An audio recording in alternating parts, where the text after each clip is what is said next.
బిర్యానీ ఇష్టం ఉండని వాళ్ళు ఉండరు. సింపుల్గా చికెన్ బిర్యానీ మన ఇంట్లోనే ఎలా చేసుకోవాలో ఈ వీడియోలో చూసేద్దాం. ముందుగా చికెన్కి ఉప్పు పసుపు వేసి కలిపి పెట్టుకోవాలి. ఇప్పుడు మిక్సీ జార్లో అల్లం వెల్లుల్లి, అలానే కొత్తిమీర, పుదీనా, పచ్చిమిర్చి, fried onions, whole garam masala, ఒక కప్పు పెరుగు, సరిపడంత కారం, ధనియాల పొడి, అలానే ఒక టేబుల్ స్పూన్ కొబ్బరి పొడి, ఇదంతా మెత్తటి పేస్ట్ లాగా చేసుకొని మనం ముందుగా కలిపెట్టుకున్న చికెన్కి ఇలా కలిపేసుకొని పెట్టేసుకోవాలి.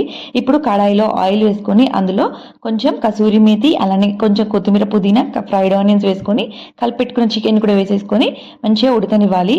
ఇలా ఆయిల్ అంతా పైకి తేరాక సైడ్ పెట్టేసుకోవాలి. గిన్నెలో సరిపడన్ని నీళ్లు, అలానే హోల్ గరం మసాలా, కొంచెం నూనె, అలానే ఉప్పు, మనం ఆల్రెడీ నానబెట్టుకున్న రైస్ వేసుకొని ఇలా రైస్ కొంచెం ఉడకనివ్వాలి. 70% ఉడికిపోయాక మనము దీన్నైతే కొంచెం దమ్ పెట్టేసేయాలి. ఇప్పుడు ఇంకొక గిన్నెలో కింద చికెన్, అలానే పైన రైస్ వేసుకొని ఇలా ఫ్రైడ్ ఆనియన్స్, కొత్తిమీరతోని కొంచెం పైన నెయ్యి వేసుకొని దమ్ పెట్టేస్తే 10 minutesకి మనకు బిర్యానీ అయితే రెడీ అయిపోతుంది.